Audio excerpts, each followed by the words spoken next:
We have 31. How's everybody doing? So we are going to continue with our talks on sleep. And I hope everybody enjoyed the last week. Was it last week or the week before? 2 weeks ago. Yeah. And so that had more to do with like falling asleep. This is going to be, tonight we're going to talk about deeper sleep and starting to regenerate in your sleep.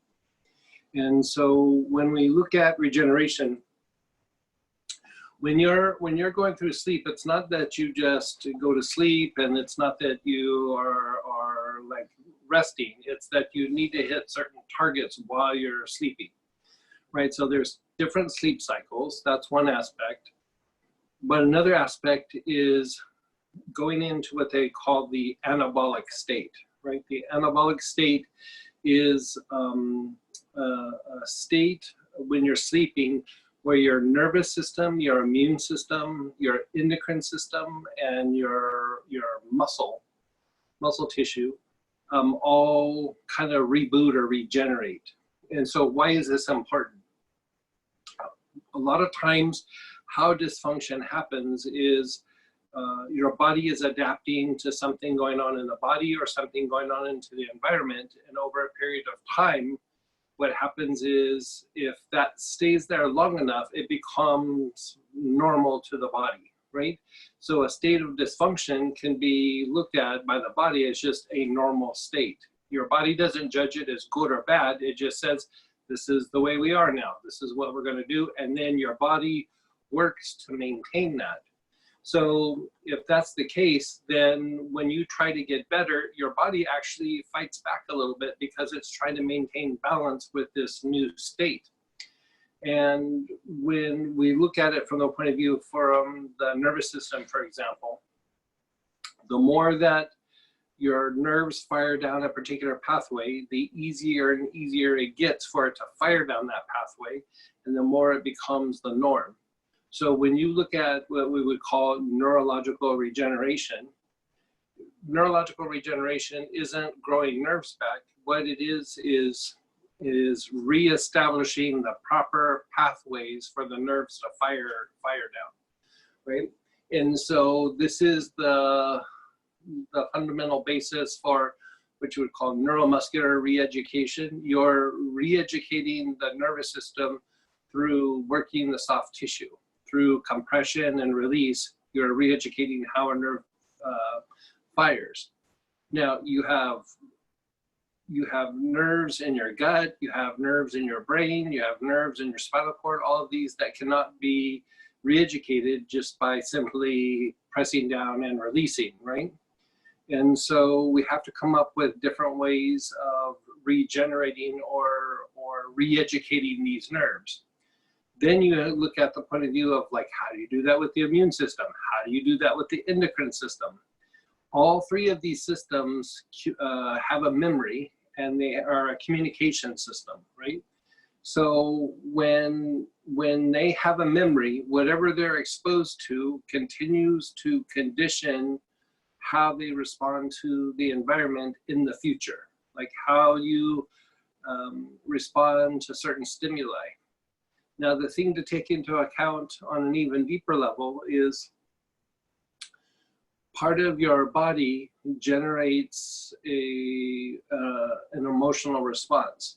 So we see this from the point of view of science, but even if you look at the esoteric writings of Holy Master Joel Kuhl, he said the body is so dense that it can be it overrides the emotional and the mental body. Like most people, the emotional body and the mental body is not developed enough to really override the physical body.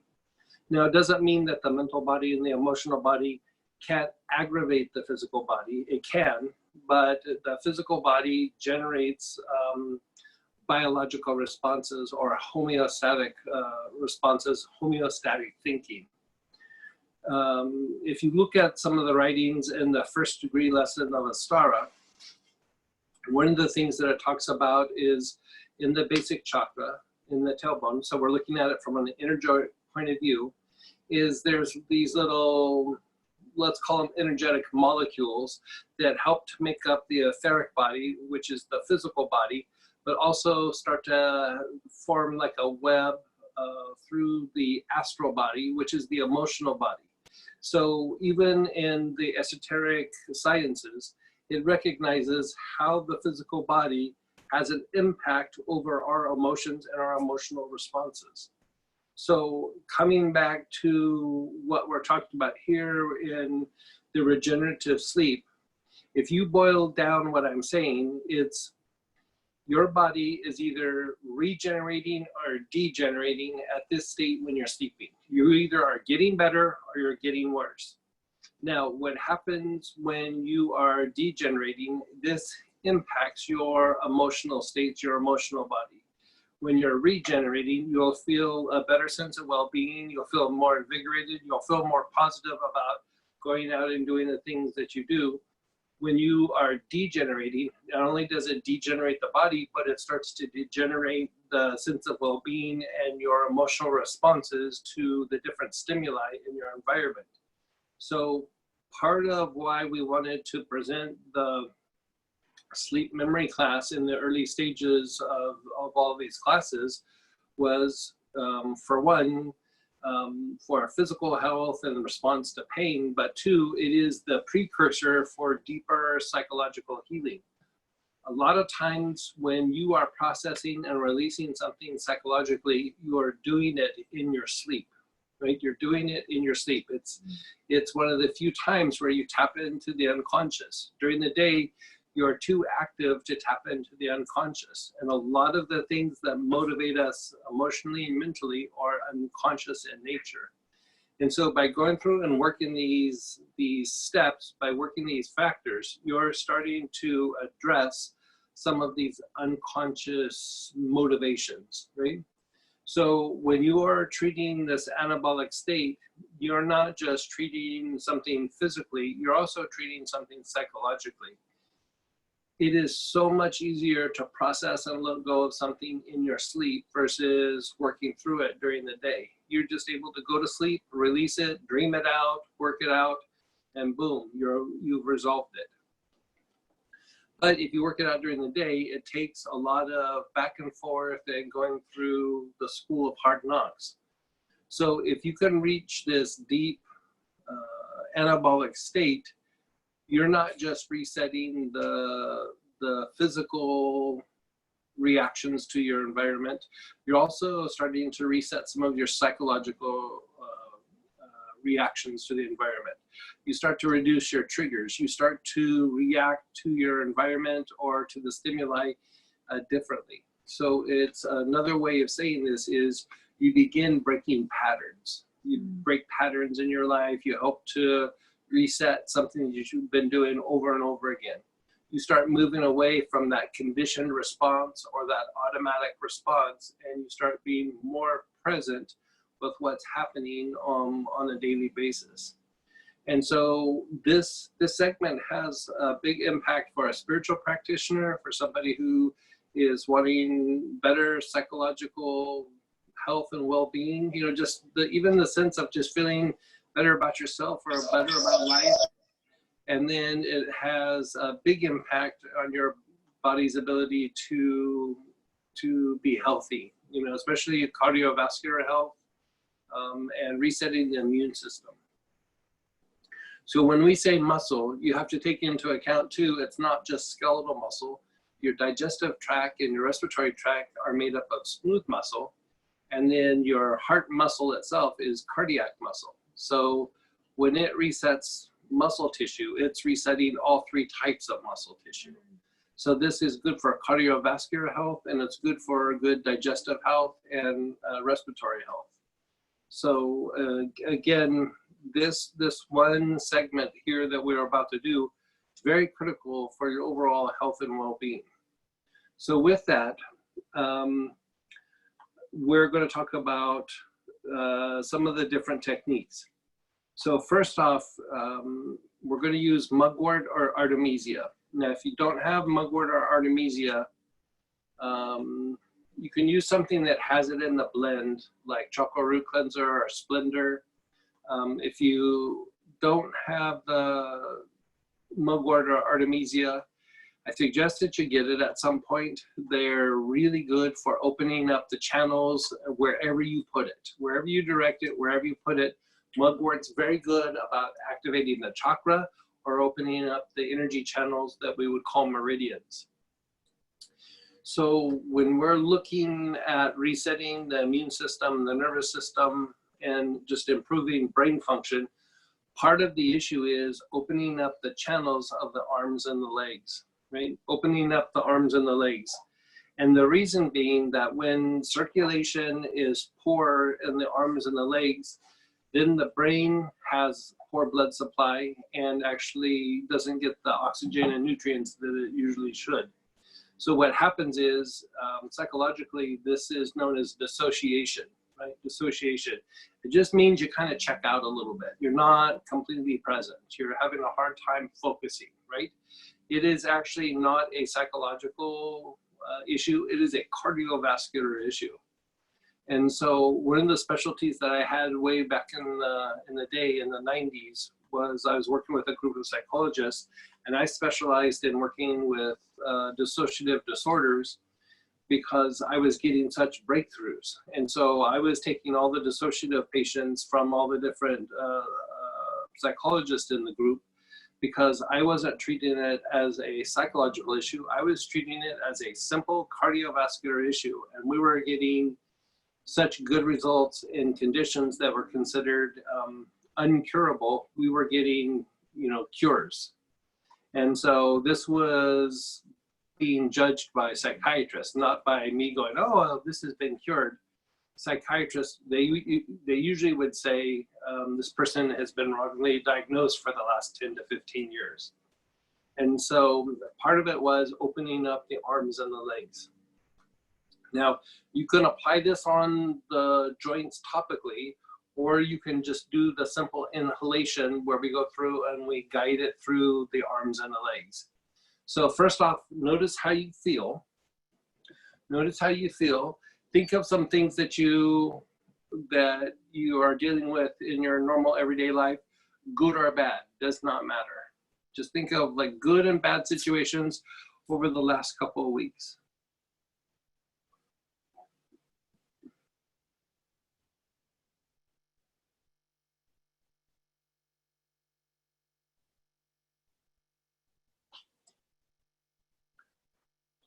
Okay, now you're going to take your mugwort or your artemisia. If you don't have that, clary sage could be an okay one to use.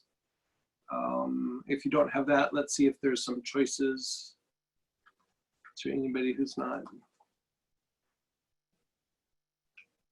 So far we're okay. Okay, it looks like we're okay.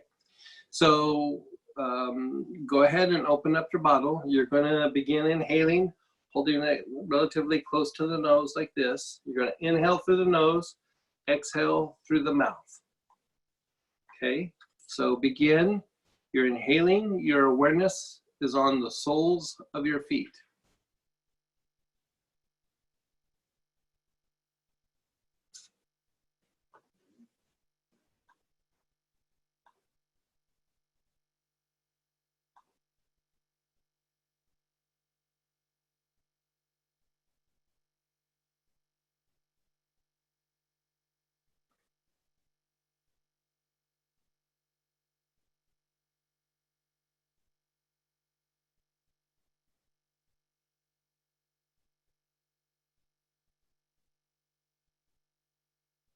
Move your awareness to the ankles.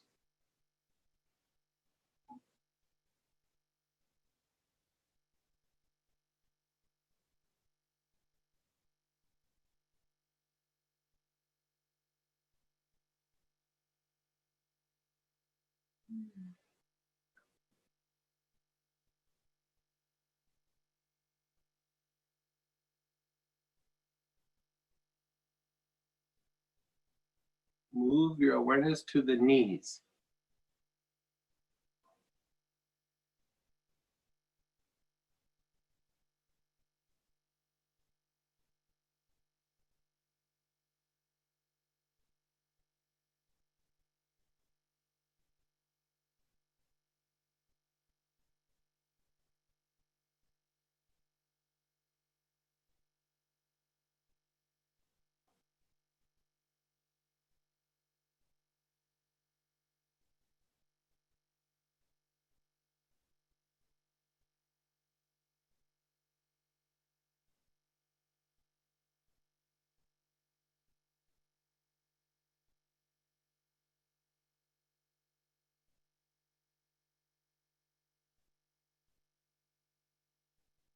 Move your awareness to the hips.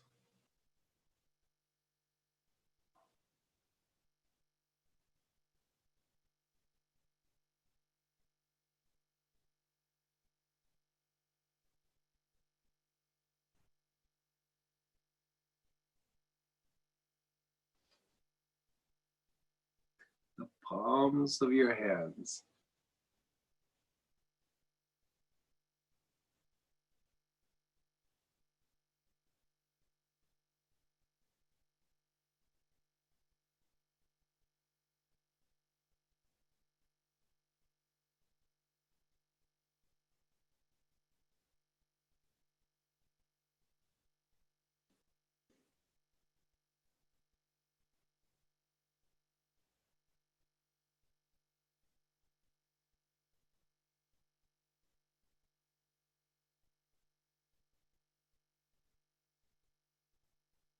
Your wrists.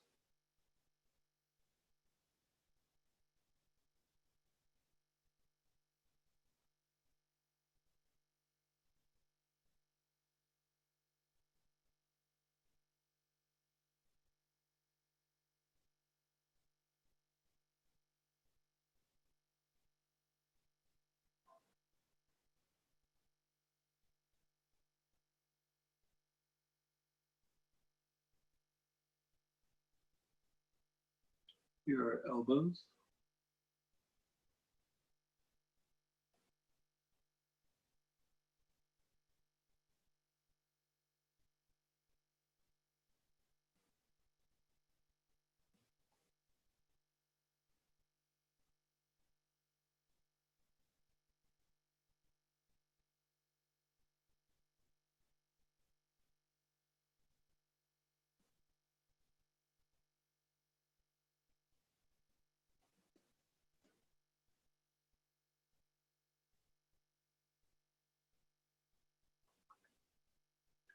Your shoulders and armpits.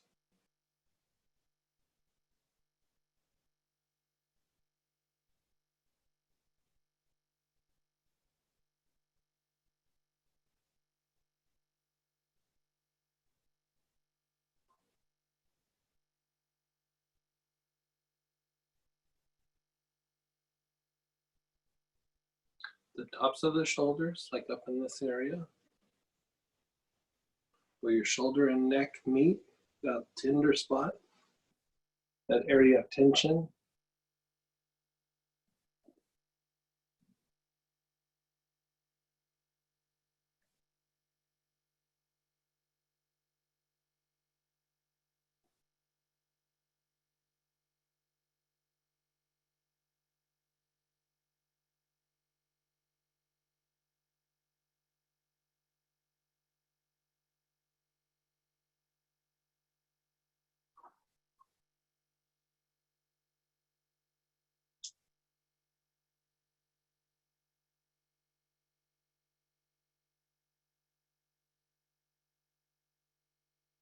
And then 1.5 inches below your navel.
Just be still, be aware, keep your eyes closed.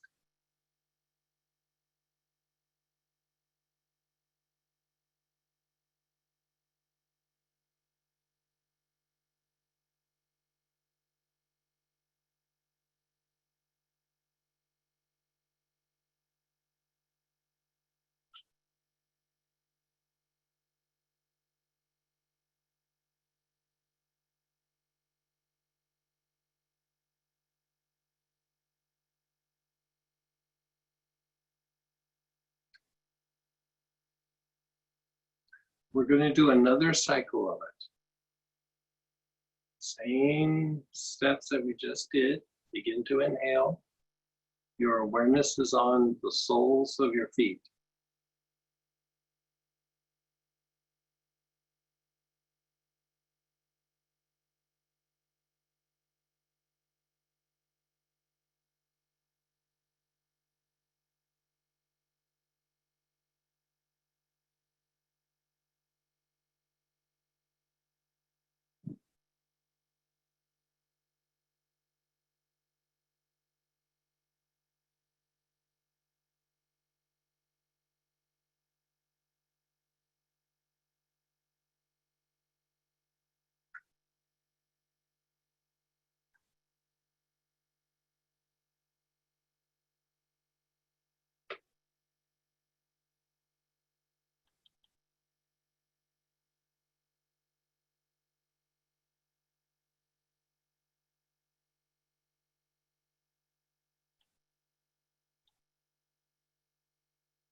Move your awareness to the ankles.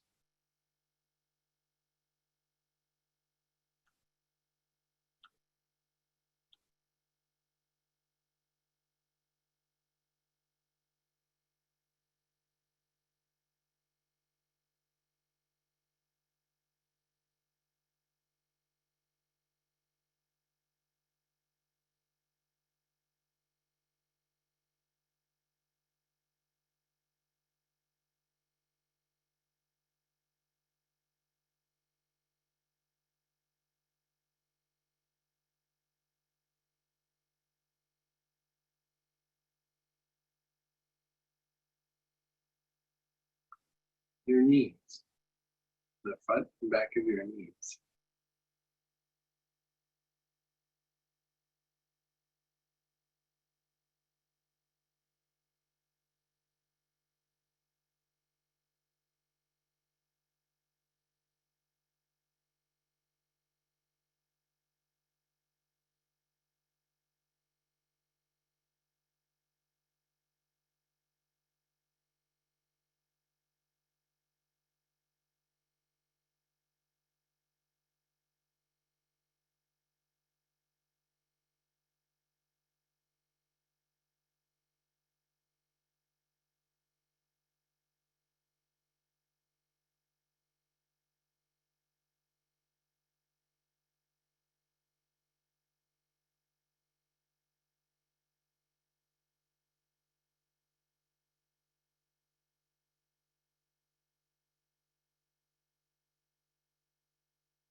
Go to your hips.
palms of your hands.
Your elbow, or excuse me, your wrists.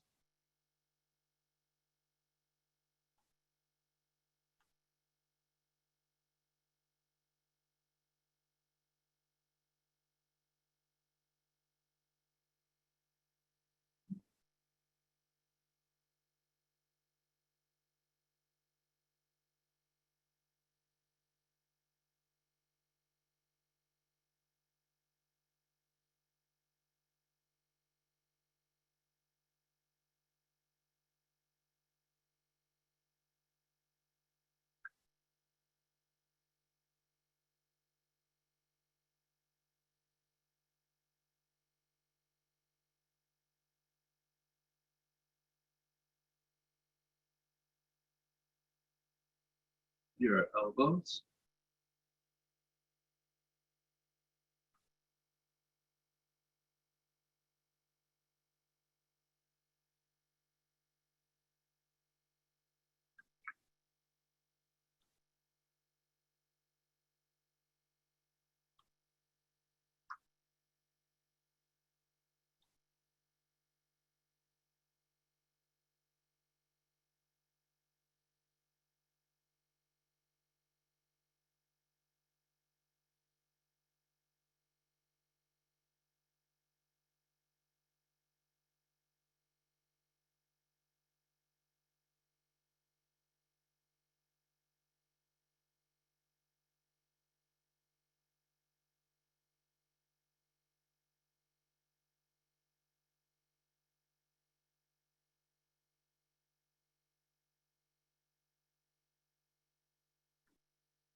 The shoulders and the armpits.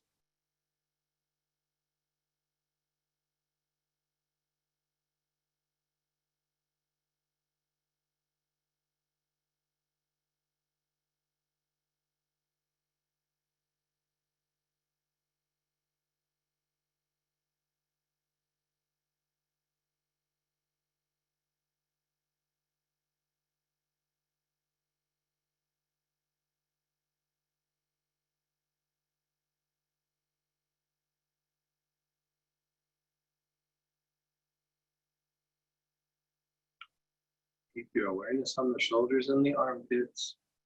Long, slow, deep breaths.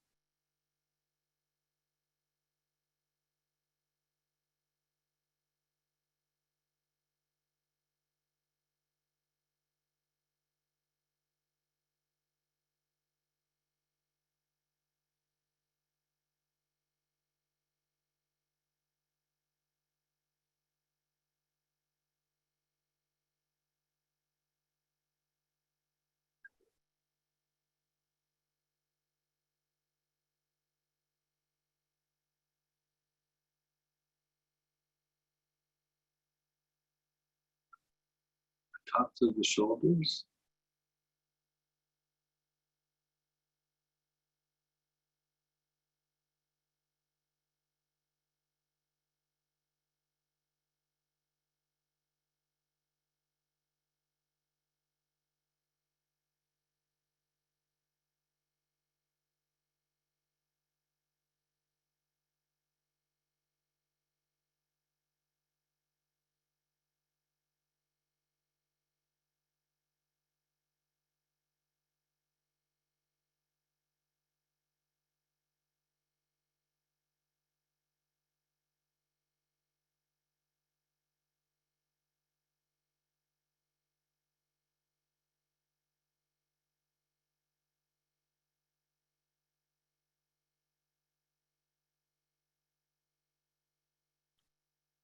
and then an inch and a half below your navel.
Just be still, be aware.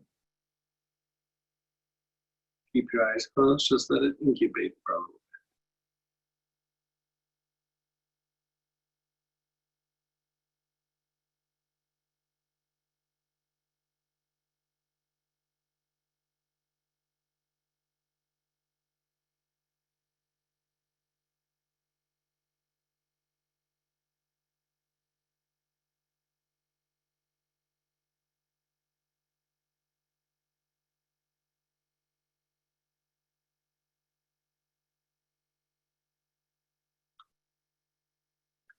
Now, we're going to do step number 2. But before we do that, just move your body around. How does your body feel?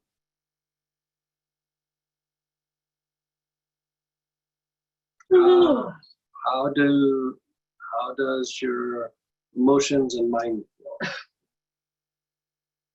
Think of some of the things you thought of before we did this process. Things from the last week or 2. What do you notice? Your emotions and your mind have the same reaction, or is it starting to change a little bit?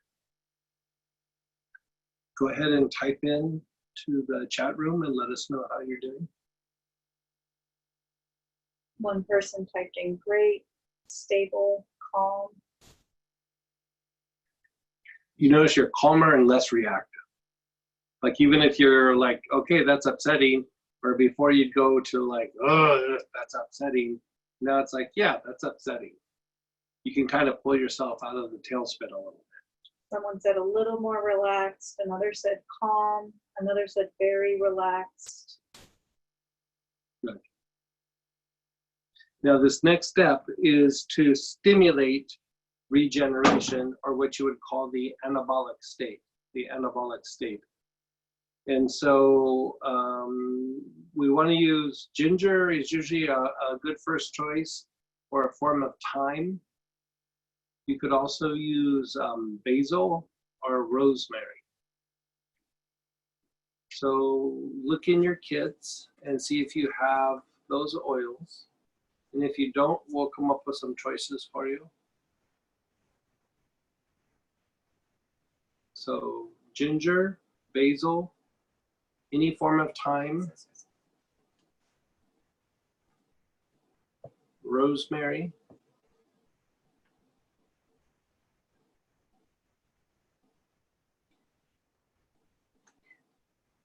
And if you don't, go ahead and type in the oils you do have so Greg can find a good second choice.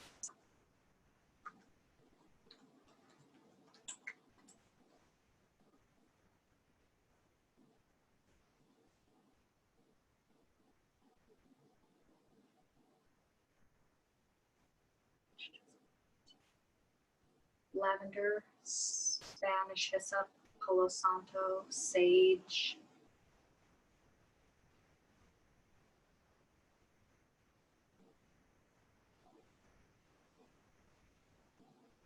Good, that's it.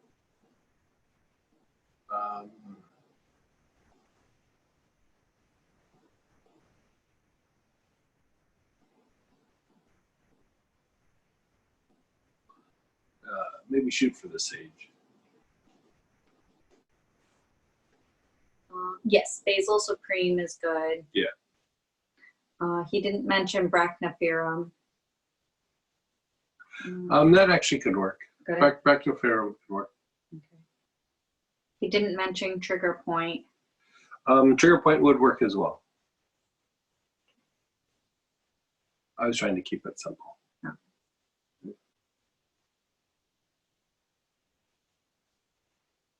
Yep, clary sage will work.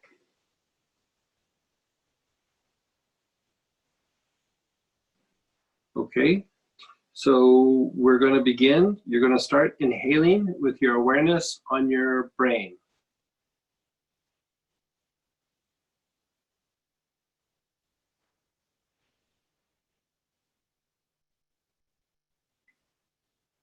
For basil and rosemary, both A choices.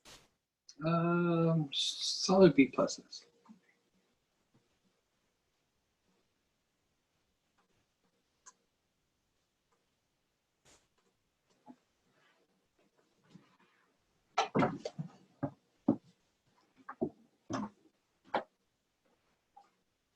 Continue to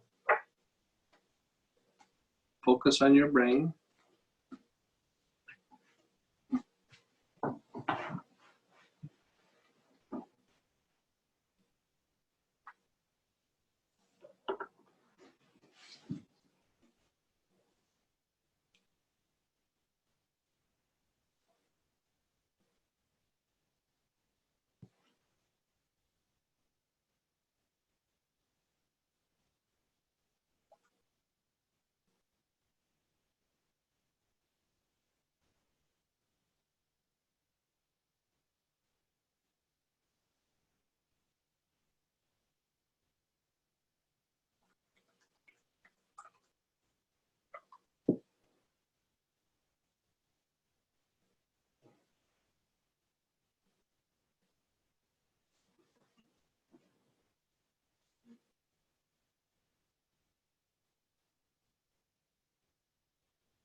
Move your awareness to the lungs.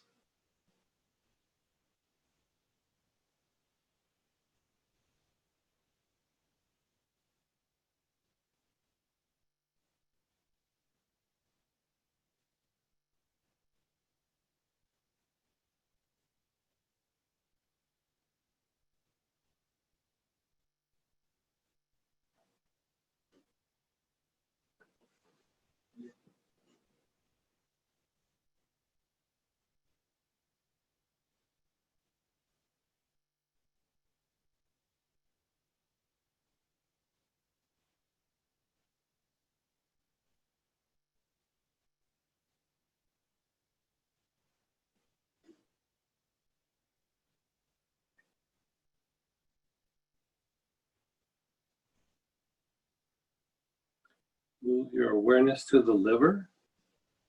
So on the right-hand side below your ribs.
Move your awareness over to just slightly off the midline, below the ribs, like in this area.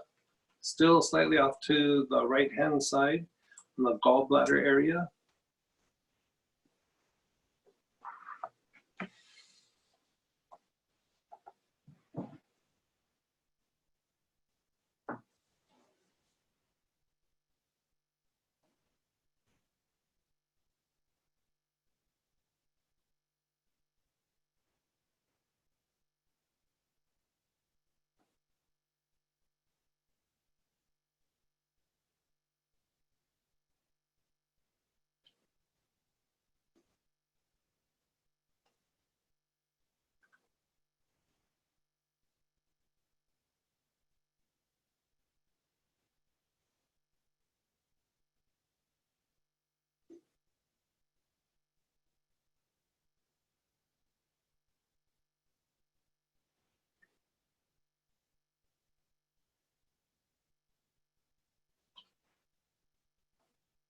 Now go down to the kidneys.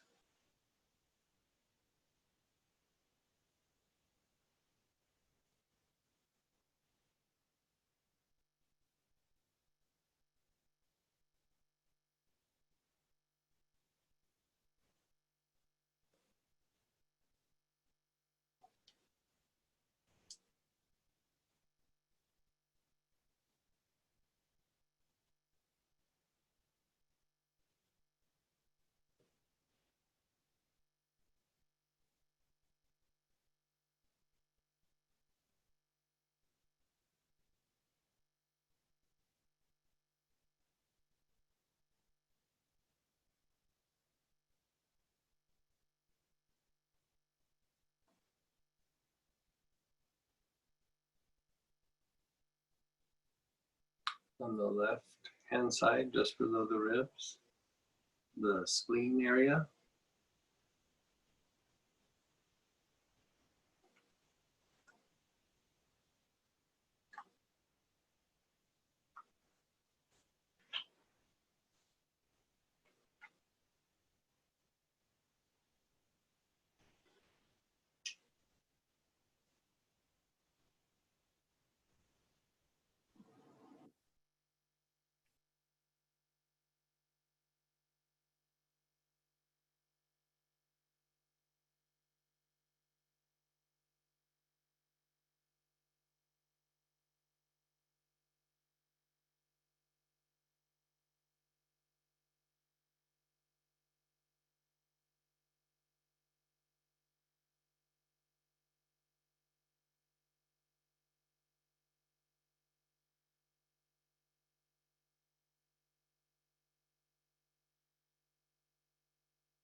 Now down to your navel.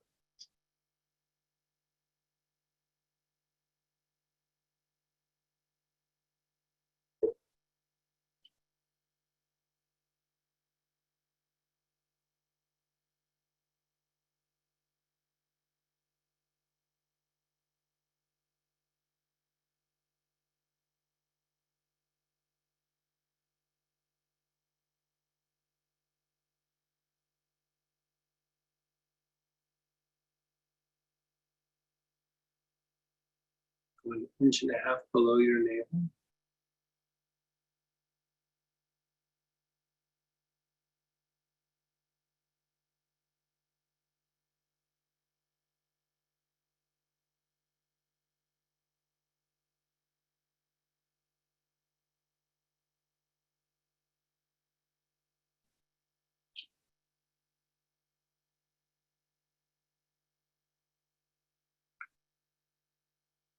And then your tailbone or your basic jaw.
Just be still. Be aware. Your eyes closed. Just be still.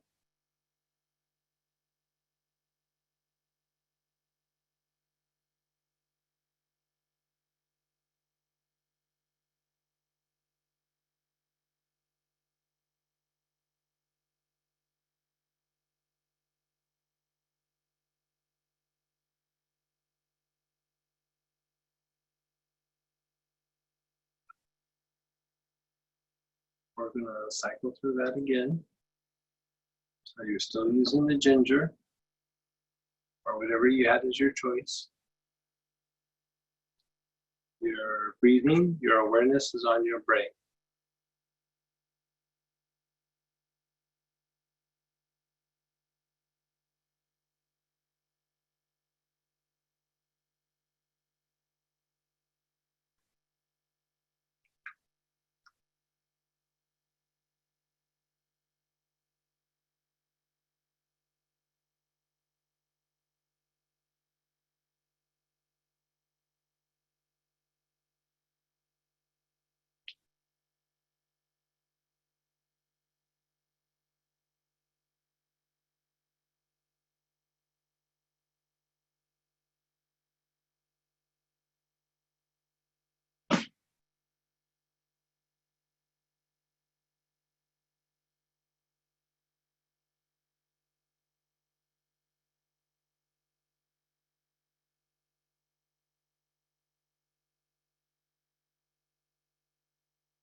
Move your awareness to the lungs.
The liver, under the right hand side of the ribs.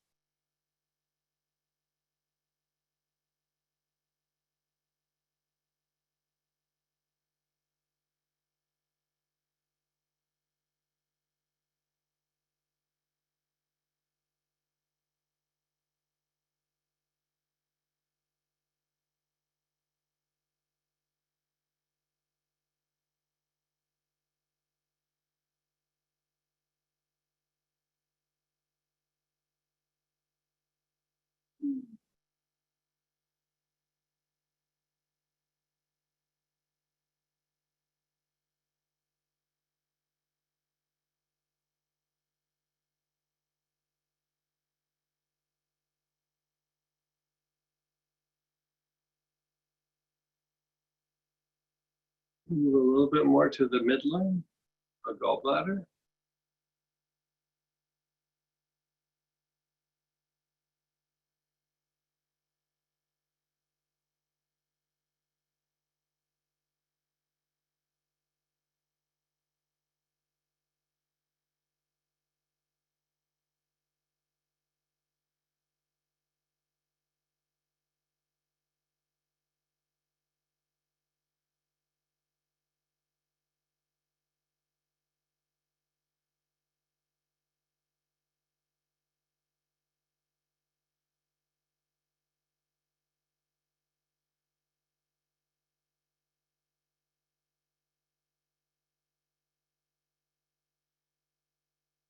Down to the kidneys.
up to the spleen on the left-hand side below the ribs.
Down to your navel.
One inch and a half below the navel.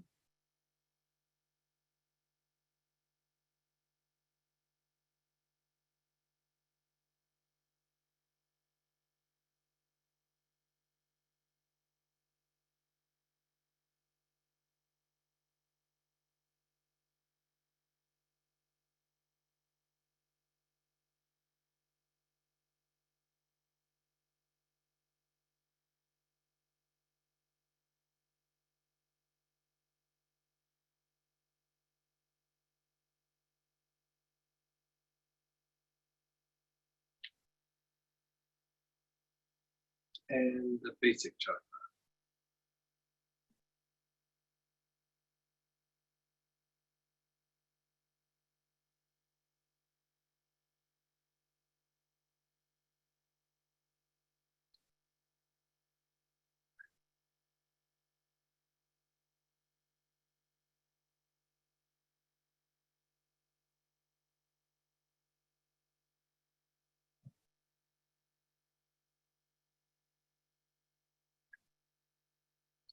Now just be still, be aware. Your eyes closed, just be still.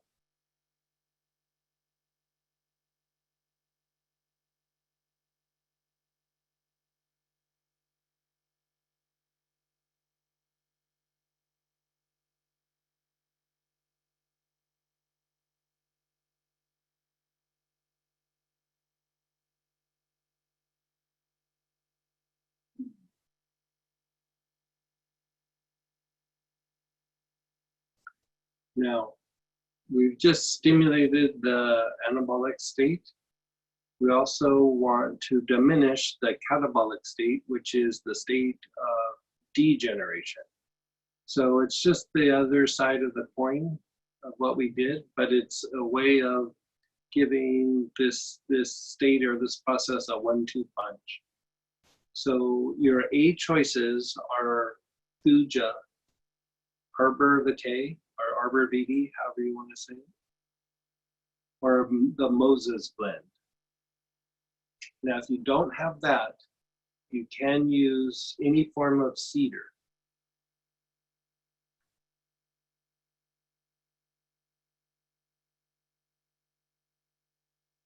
You could also use hyssop.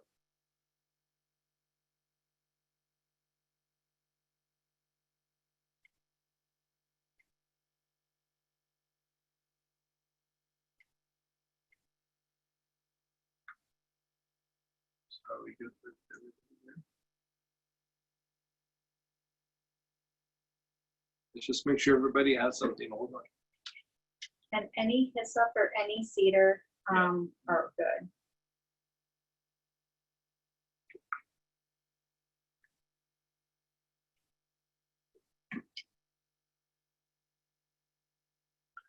Okay, looks like we're good. You guys got good kits. Good. So go ahead and use the oil of choice. We're going to follow the same pattern. So begin to inhale. Your awareness is on your brain.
Move your awareness to the lungs.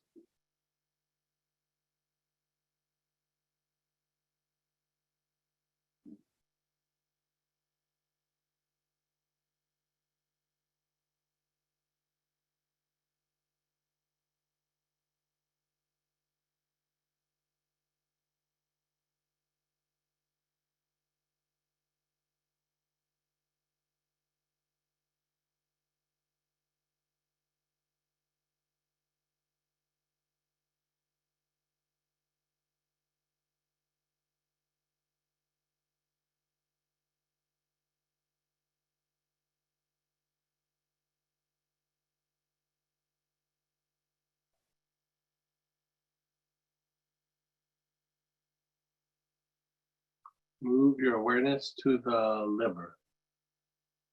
On the right-hand side, below the ribs.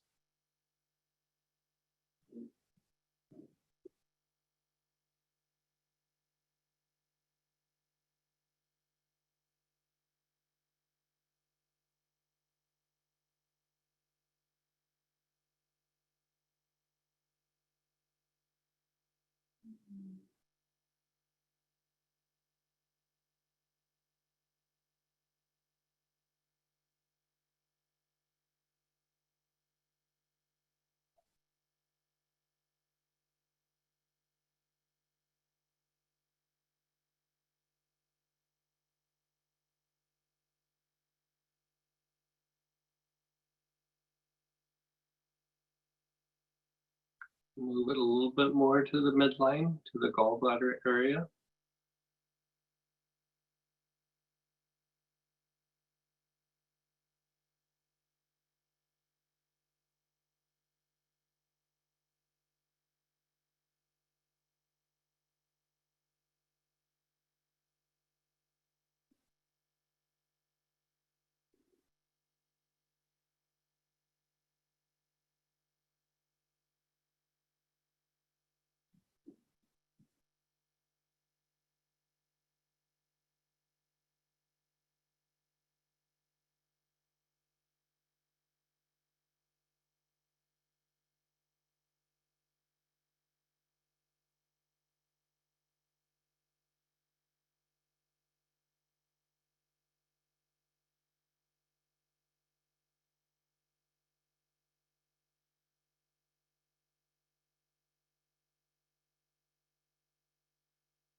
down to the kidneys.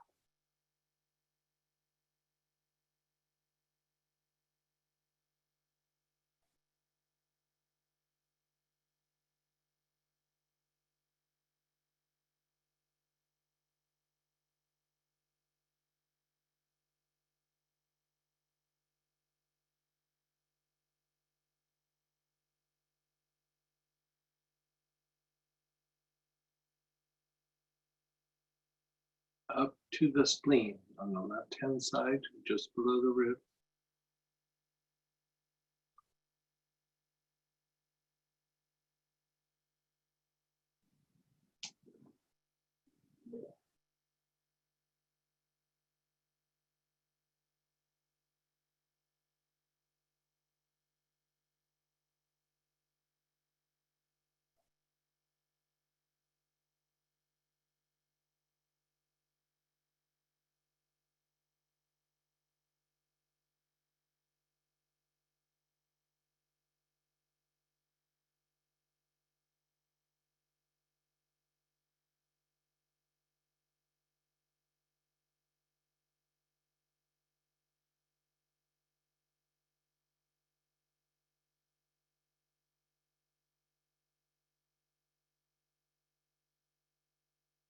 Go ahead the spleen. Go down to the navel.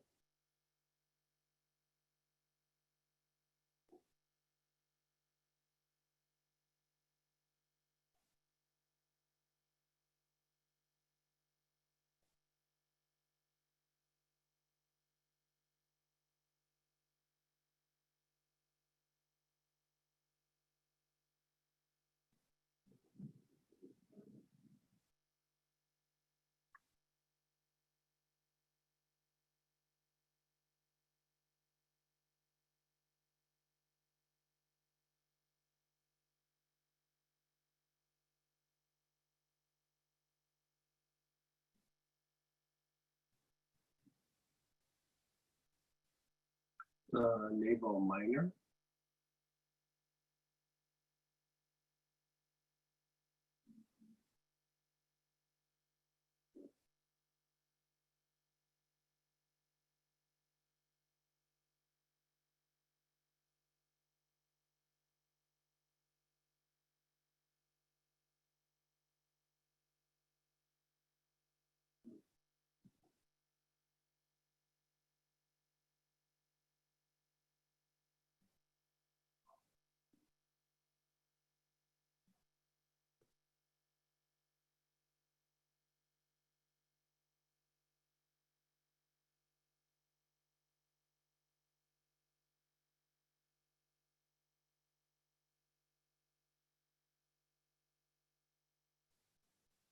The basic chakra, the tailbone.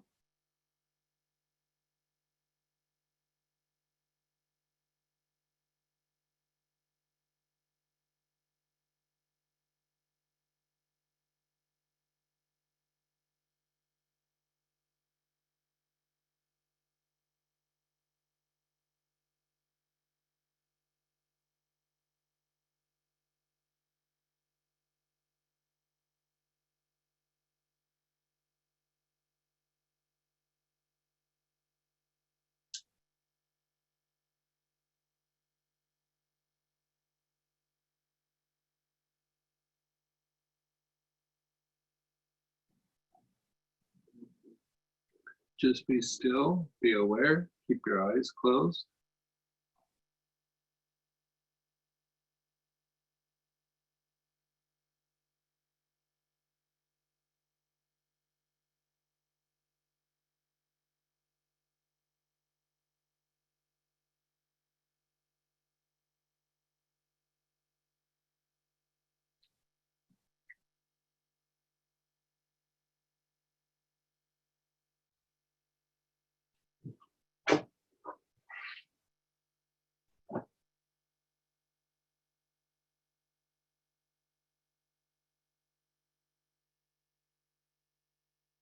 Just be still.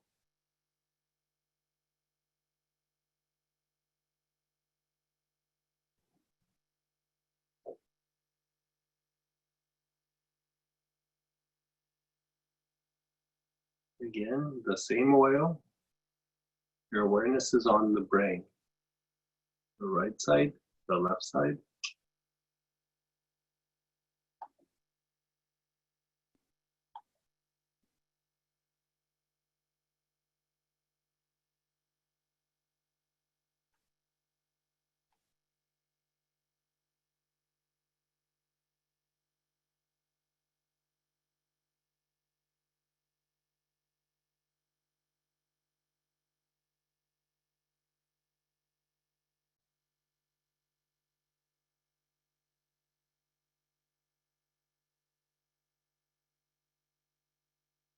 To the lungs.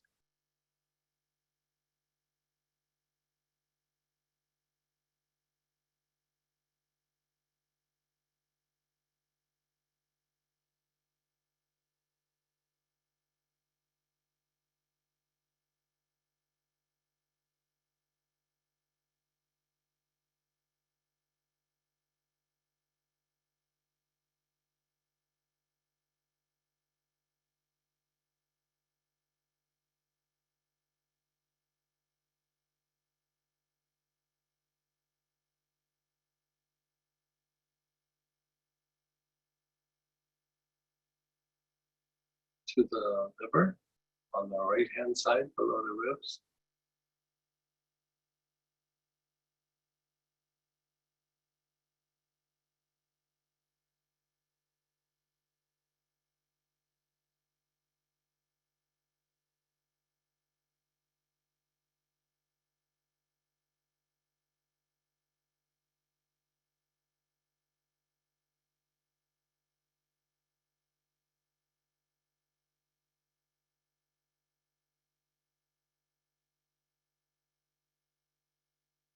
A little bit more to the midline from the gallbladder area.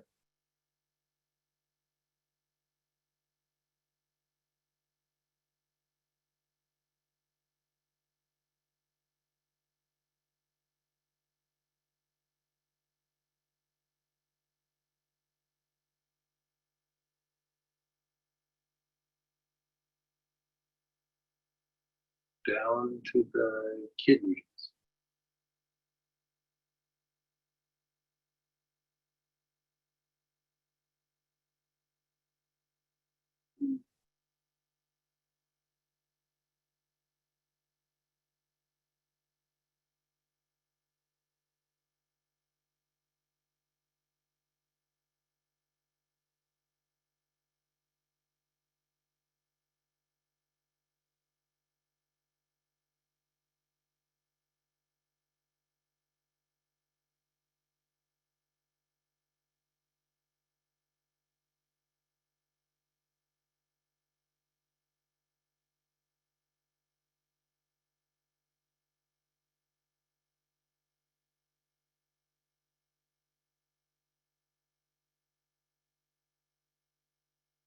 From the kidneys go to the spleen,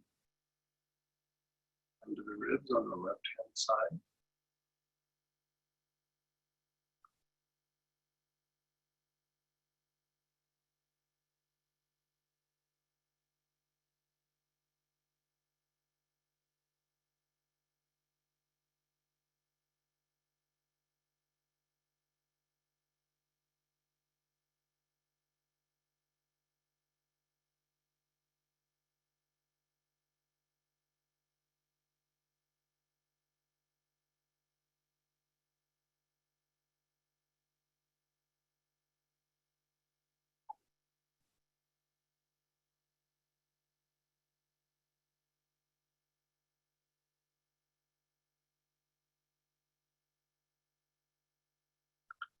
Go to your navel.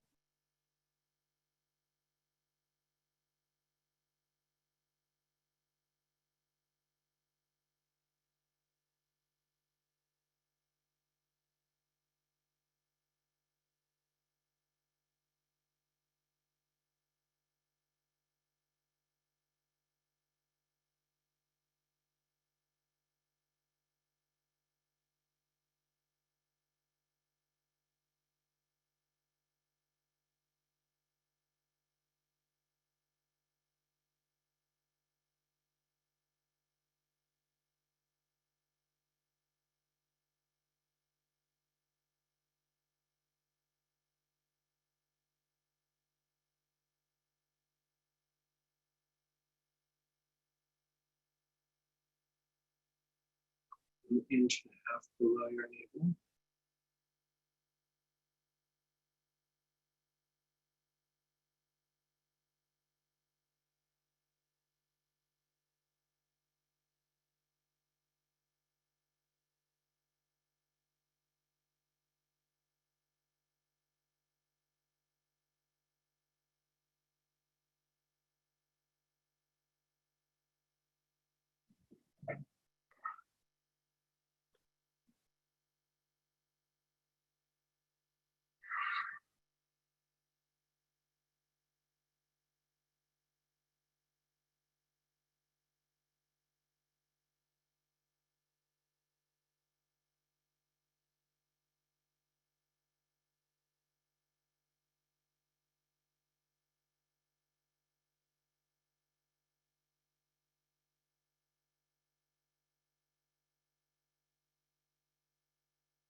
To your tailbone.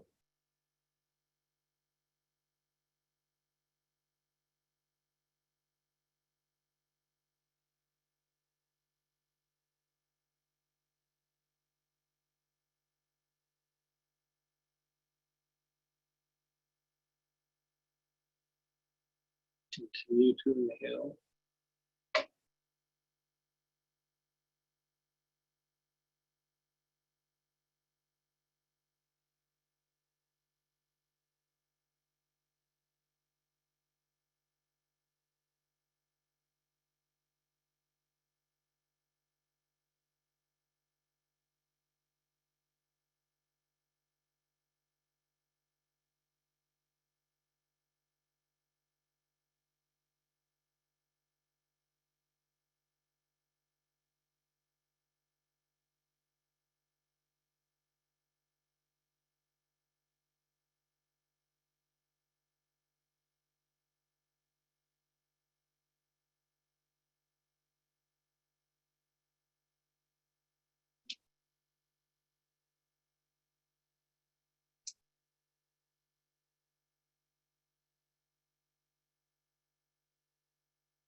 Just be still, be aware, let everything go. Keep your eyes closed and just breathe.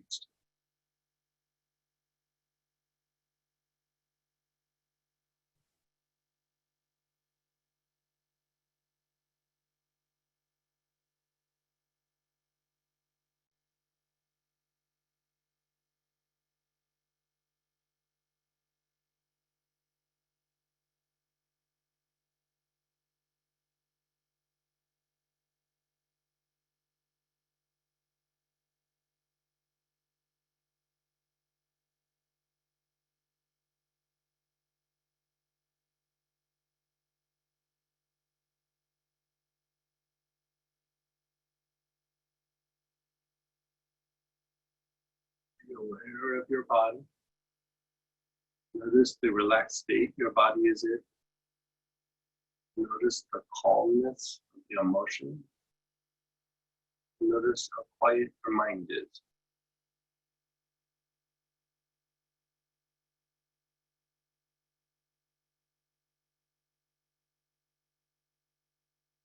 Now, sometimes if there's some emotions that come up, this last step that we're about to do flushes out whatever is bubbling up. So your A choice would be Cape Snowbush. You could use lemongrass. You could use St. John's wort if you have that. You could use the blend emotional release. If you don't have one of those, you can go to the grasses, the African bluegrass, the ginger grass, the camel grass, the bushy madgrass.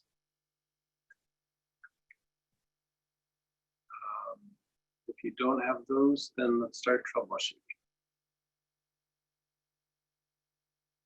Actually, basil would work as well.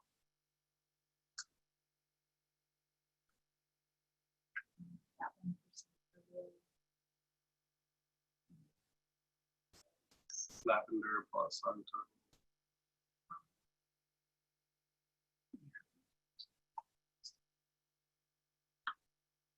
We can use Palo Santo. Yeah.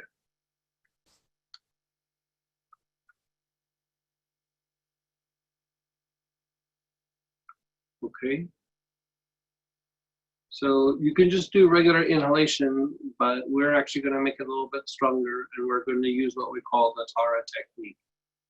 Now, normally we would do the forehead, the palms, and the soles of the feet, but there is a slightly stronger version of it, where we do the forehead and the back head at the same time. So that's what we're going to do. So grab your oil of choice. Begin to inhale. Your awareness is on your forehead and the back of your head at the same time.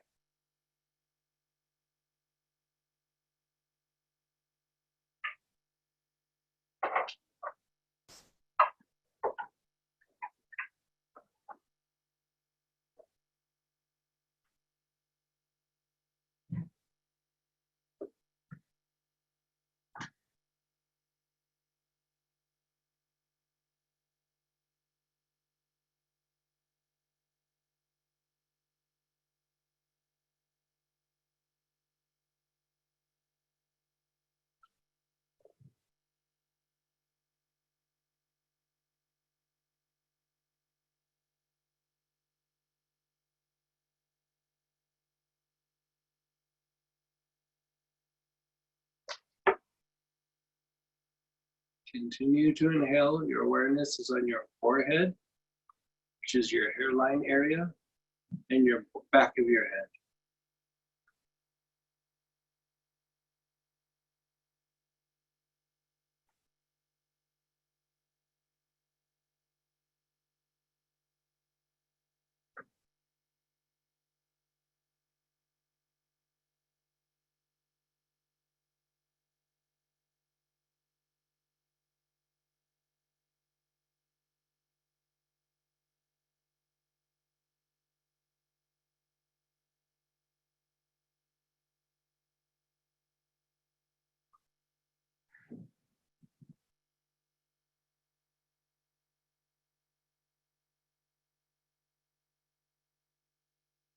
Move your awareness to the palms of your hands.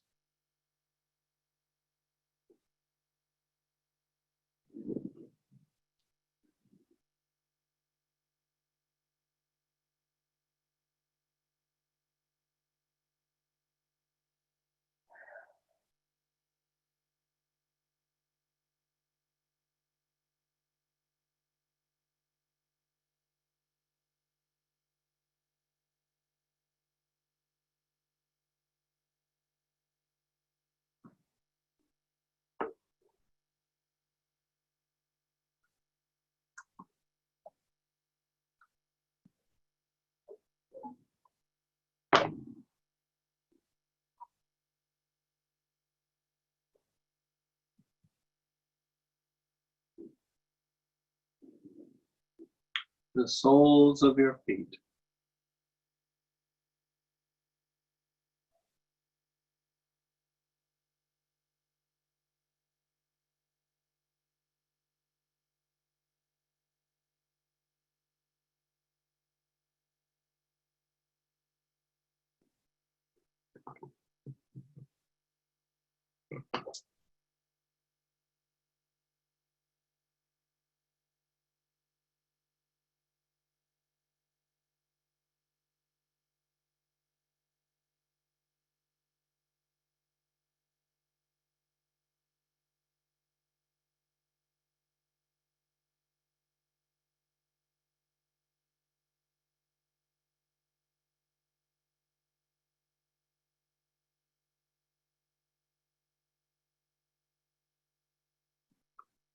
Just be still, just be aware.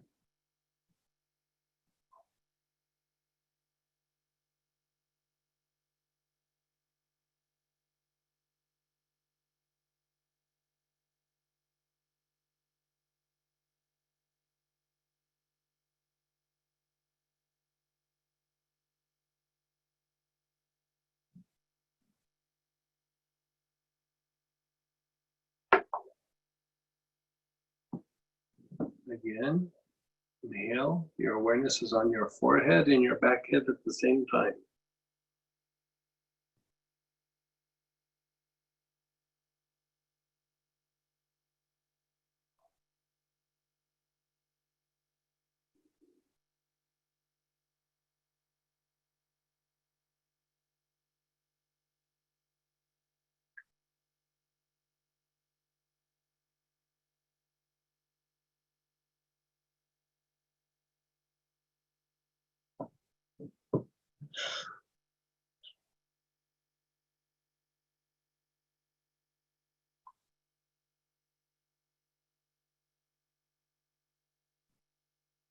The palms of your hands.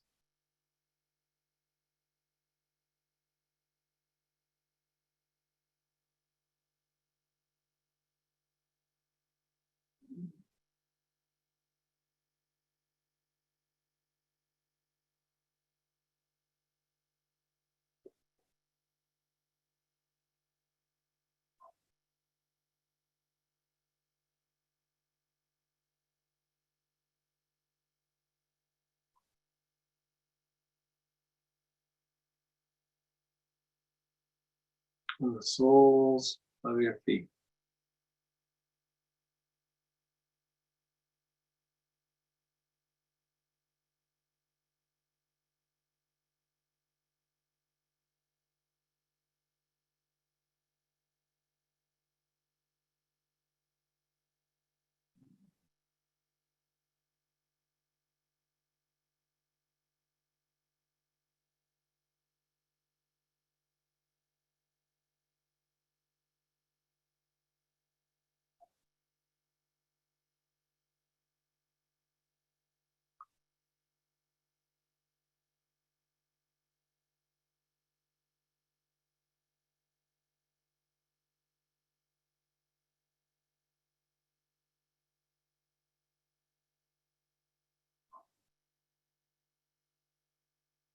Just be still, be aware, let everything go. Let go of the inhalation, let go, just let go.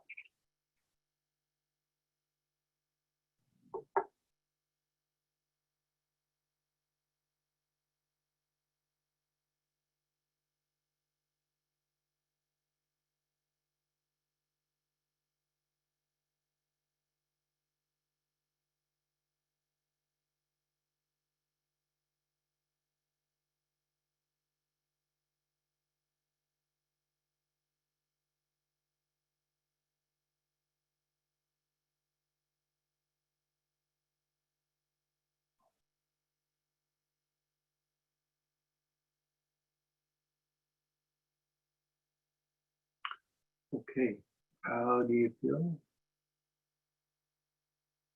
Think about how you thought about some of the things earlier in the week or from last week, good or bad, just how do they feel?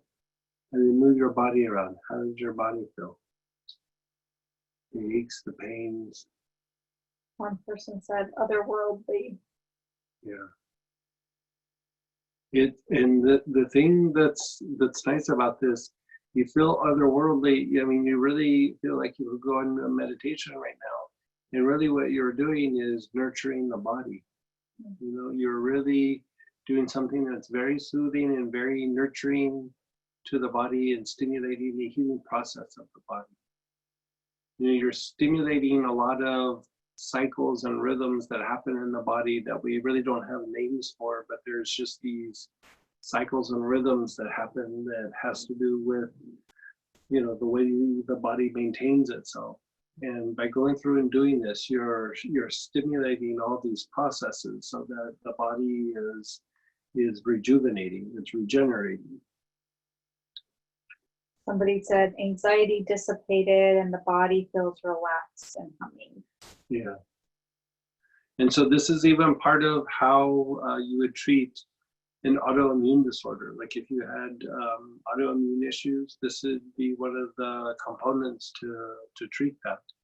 We're gonna, like a little bit later in the year, we're gonna start talking about how to treat different conditions based on all of the things that we've been working on with like the sleep, the memory, the pain, you know, the things from the different classes like higher creativity and the transformation and wisdom of the heart. We're going to start drawing upon the different blocks in each of the classes and start talking about how to treat conditions where we're not just chasing symptoms, but we're trying to eradicate the condition and get a cure. And so, Could it treat something like psoriasis?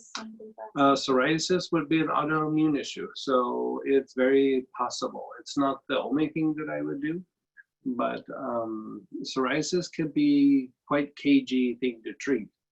And so anytime you start to push the body into an anabolic state, you have a better chance of treating the psoriasis. But psoriasis can be a little bit difficult. That is one of the harder conditions to treat.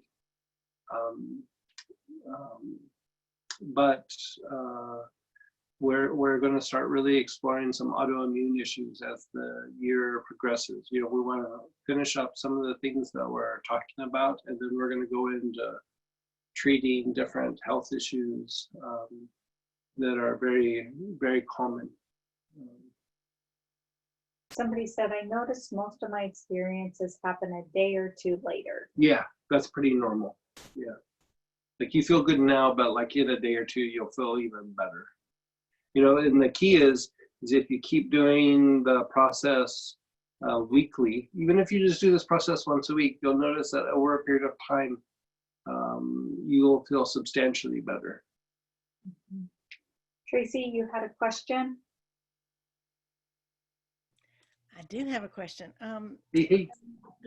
If we're doing the we're doing the PTSD protocol, and somebody, Mm-hmm. you said before that sometimes stuff comes up for people and they get agitated or whatever. Can we do that Tara technique that we just did at the end of it? Like somebody. Yeah. You know, the Splendor usually flushes it out, but if there's still some things in there,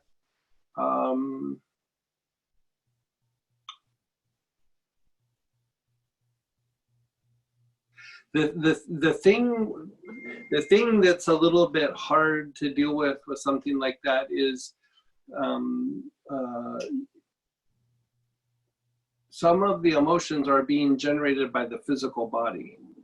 And so you might, instead of just doing the last Tara technique, I'd actually run them through all 4 steps of what we just did. Because it does go through, and especially the 2nd and 3rd step, it really unwinds the basic chakra. And the basic chakra is, we look at it from an energetic point of view, where some of those biological emotions are being generated. And so if you go through and eradicate that, even the 1st step, the arms and legs are extensions of the basic chakra, you're still unwinding the basic chakra. And so the reason why that last step is so effective is you've set it up with those previous 3 steps. You know, you've really unwound the physical body and the biological emotions and the biological responses, so that you're flushing all these things out. And then that last thing comes through and flushes out the emotions. The reason why that's working is because anytime you work on the blood purification pattern, you're really, you're working on different aspects of the basic chakra. And anytime you work on the arms and legs, you're also working on the basic chakra. And so you've really set up that you're going to flush things out of the basic chakra, and then you go through and you do that Tara technique, and it really flushes things out. And so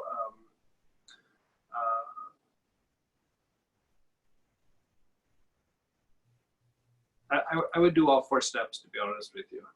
If something's coming up, or just as a way to... I mean, you could do it if something's coming up. I mean, you could always just try to do the last step just to flush things out. I mean, the Cape Snowbush works really good for psychological things. I find that it also lowers the blood pressure somewhat, especially the 2nd number. you know how it's like 120/80? It would lower the second number that's part of the blood pressure. And so,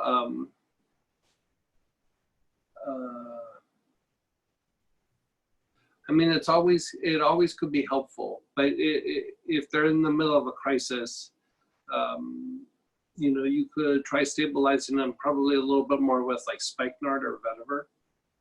Okay. Cape snowbush still might work. I mean, it's the reason why I'm not going, yeah, that would totally work, is it depends on the background, it depends on what happened, it depends on where they're at. You know, there's a lot of factors that play into it, and there's not just a one set answer. Gotcha. You know, sometimes there takes like almost like a few treatments to kind of fine tune what's going to work for that one person. You know, there was this one vet I was treating one time, and the first 4 or 5 things we tried, I mean, just nothing worked. He was, you know, he wasn't trying to be difficult, but his case was difficult. So like he had seen a lot of,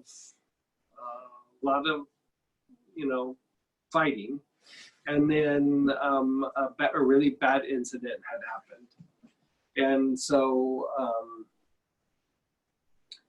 you know, when we treated him, you know, I could get him to calm down just a little bit when he got triggered, but it took about 5 or 6 different approaches before we got the one that worked. And the only reason I knew that it worked was all of a sudden I stopped hearing from him. Mm-hmm. And so then I started thinking, well, you know, maybe he's not doing good, or maybe he's upset with me, or, you know, because you never know. And so I reached out to him, and he goes, yeah, I didn't want to bother you. I'm good. Like, you know, he was one of those kind of guys that, like, once he was good, he didn't feel the need to reach out anymore. And so, you know, we put him on this little protocol, and every once in a while I'll hear from him from now. But it's usually just to kind of fine tune his protocol a little bit. But other than that, you know, it took several different approaches. And so it really depends, because even somebody like that, you know, you take another person with a different personality type in that same situation, and they might be worse, they might be better. Like, you know, it's really hard to say. This guy was pretty tough, so I would say that most people would probably have been worse. Like the things that he described, I would have been a basket case. I mean, honestly, I don't know how he functioned. He saw some really horrible things. And so, and went through some really horrible things. And so, you know, most times we're not treating people that have had that significant of an issue, but you never know. Like you just really never know what a person's been through, and you don't know how badly they were traumatized. And so it's really, it's a hard thing. It's different than when you're treating something that's really just kind of a physical thing, like how long does it take this bone to heal? How long does it take this wound to close? When you're dealing with those invisible wounds, they're really super subjective, and it really is truly a case-by-case basis. There is, you know, an idea of what it should take, but there's really no rule of thumb. You know, everybody kind of heals those things at their own pace. So, I mean, you're not doing anything wrong if you try it, but it might not always work. You know, that's why I would say all 4 steps will probably work, but just doing the last one, it might or might not. Okay. Thank you. Someone said the full moon type of day washed away. Yeah, no joke. I'm laughing because I was like, there's a bunch of people around me going crazy. Like I had several situations where I was like, I don't know what's going on. And then come to find out it's the full moon. Mm-hmm. So yeah, I agree with you. What helps with TMJ?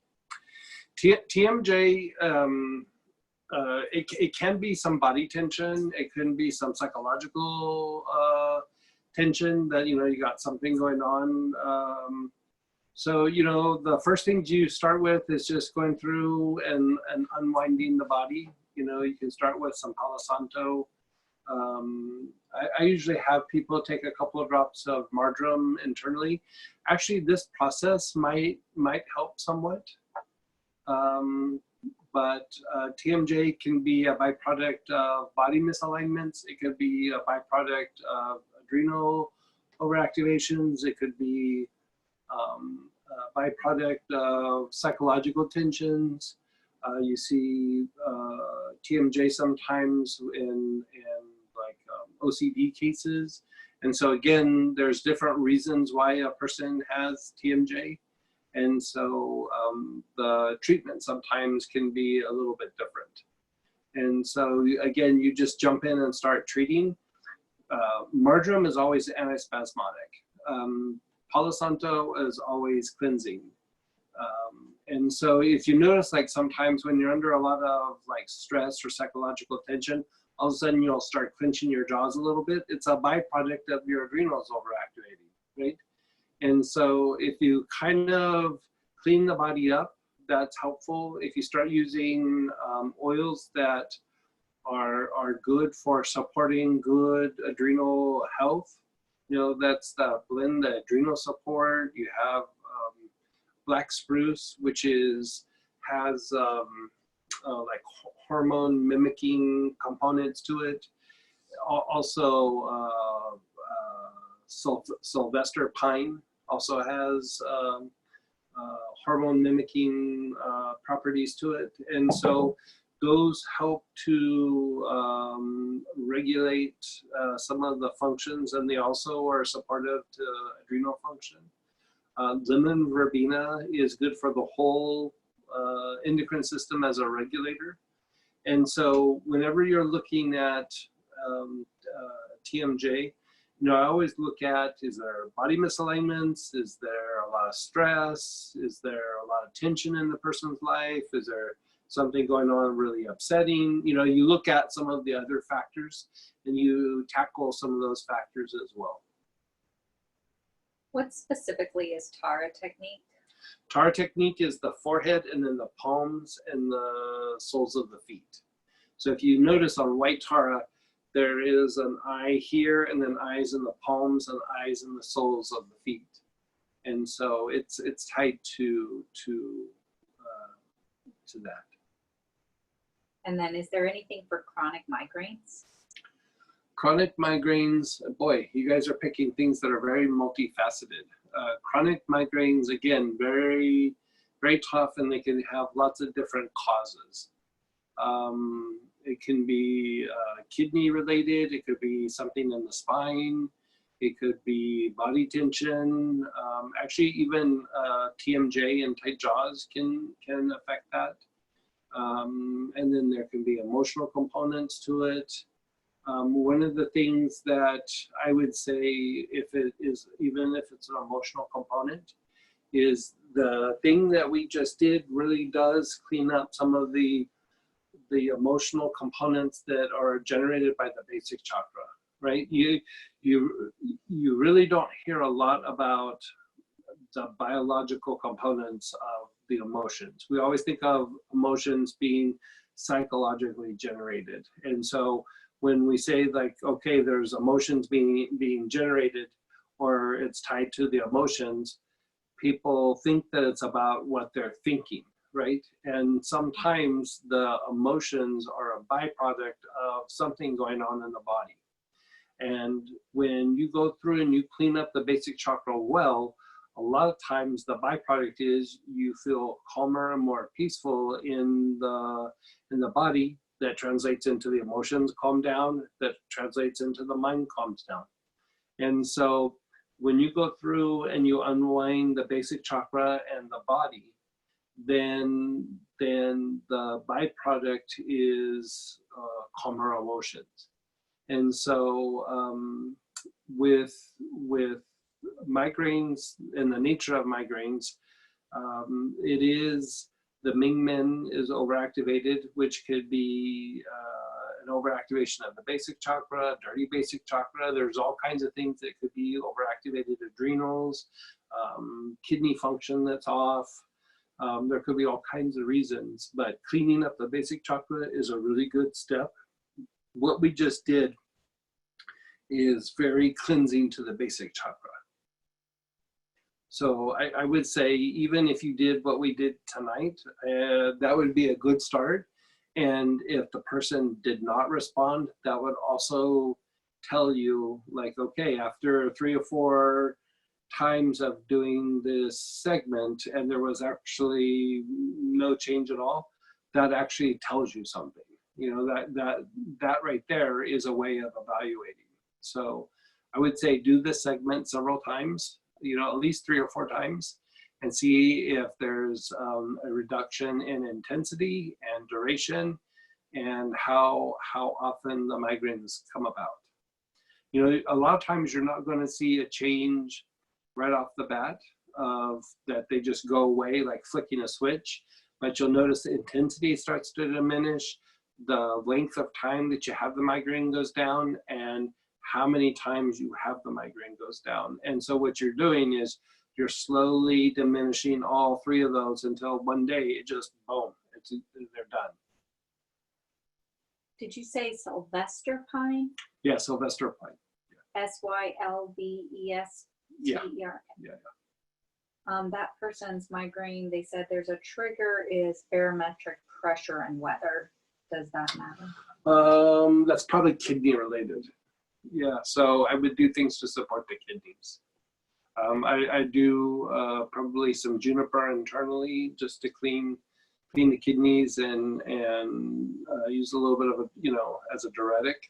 And then probably apply some black spruce on the kidney area on the back. But I would still do this whole process that we talked about. That should also be helpful. Sweet. Thank you guys for joining us. Hope you guys enjoyed. We are going to be towards, like, you know, towards the fall, we are going to be talking more and more about health issues and simplified approaches to different health conditions and things like that. So start making your list, and it's going to be a thing that we start talking about pretty regular, and talking about strategies in treating a lot of different common health issues. So we're going to start breaking it down just system by system and talking about it. So this is kind of a precursor to us going through and starting to talk about the different body systems. And if you want any of the oils Greg mentioned, we are taking oil orders online now. So I will keep kind of doing that little post, but we appreciate you guys for joining us, and